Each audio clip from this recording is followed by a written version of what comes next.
Hello everyone. Today I want to talk about blush, bronzer, highlight. Essentials to getting a nice summer glow. First I'm going to start with body and then I'll talk about face. Sometimes, depending on what I'm wearing or where I'm going, if I want to get a nice looking bronze tan, rather than using one of those bronzers that builds that I've tried before but I always end up looking streaky and patchy and orange, I like this Benefit Hoola Zero Tan Lines All Over Body Bronzer. So this isn't something that you put on and then it gradually builds up. It's just it's like makeup for your skin, but it dries down and it doesn't really transfer, but you do have to let it dry down. And you just put it on your skin and it comes with like a little body buffer, like boop. And then you open this up, squeeze it out, buff it into your skin, and I really like it. It's really buildable, so your first layer doesn't look like dark and streaky. You want to just add a little bit of a touch of sun with powder root. This is Rimmel. This is Shimmering Max Bronzer. It's a little bit orange. I don't even know if you can get other shades. I bought this a while ago. I have used it, not a ton, but I do every once in a while just kind of brush it on and it gives you like a little bit of a glowy bronze look, and it's Rimmel, which means it's very affordable. And then also for the body, you can also like highlight yourself with like your powder highlighter, but I really like this Sephora Radiant Luminizing Drops. It just comes in a little dropper. It's just like a nice champagne gold, and you just put a little bit on, rub it in on your shoulders or on your collarbone, and it just adds a nice little sheen. Okay, bronzers for my face. This is the Butter Bronzer. I don't know if you've heard of it or not. You probably have. This is in the shade Light Bronzer.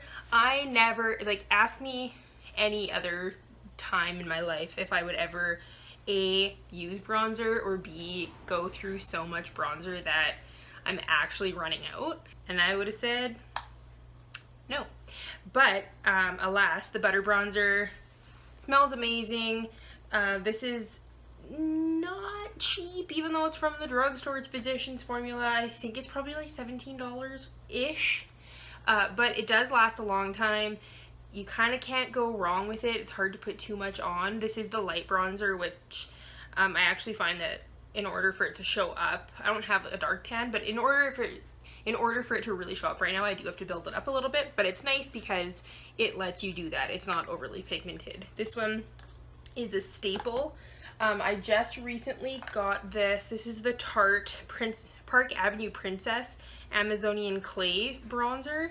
I really like this. With all Tarte powder face products, you kind of can't go wrong. Speaking of Tarte bronzers, I have this, I don't even know what it's called, but it's this like little kit you've probably seen me use before, and it comes with a bronzer. No idea what it's called, but I use this one a lot.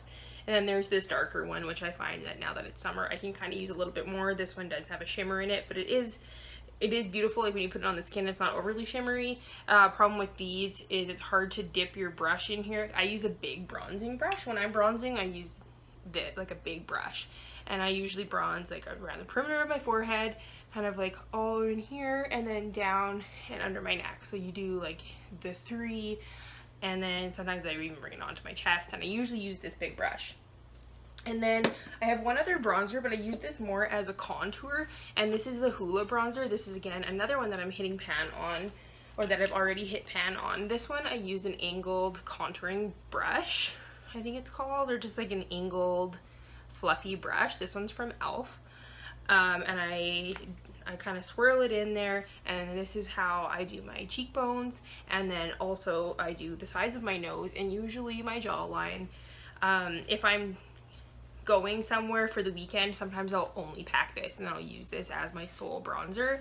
And then we have blush. In this kit, when I got it, I was introduced to Tarte blushes.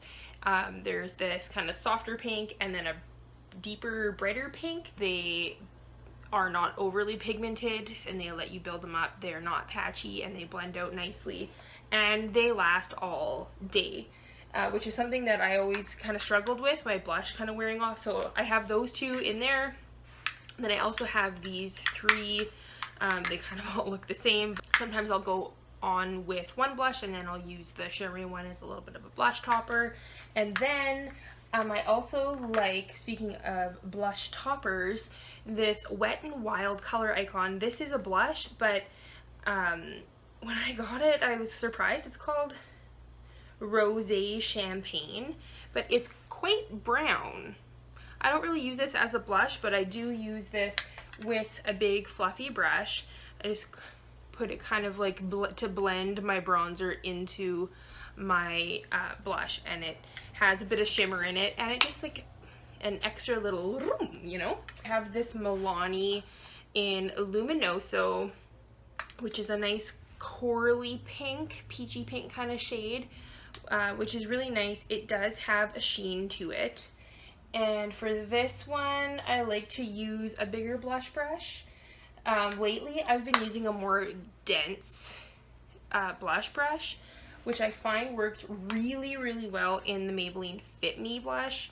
This one I found isn't super pigmented, but I think I was using it with the wrong brush, because as soon as I started using this one, this is a Wet n Wild brush, I was able to pick up just like a really good amount of pigment, and it goes on beautifully. So this is another blush that I really like, and this is the Maybelline Fit Me, which is another one from the drugstore, as is Milani. These brands are definitely more affordable than Tarte.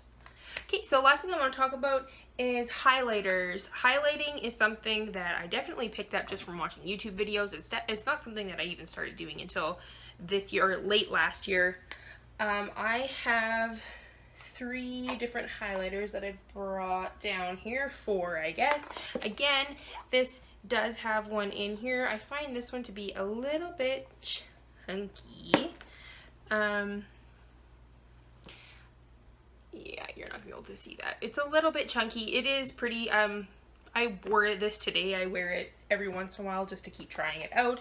I have the Maybelline Master Chrome Metallic Highlighter. So this one is definitely darker. So this one I wear if I'm going to have a bronzier day.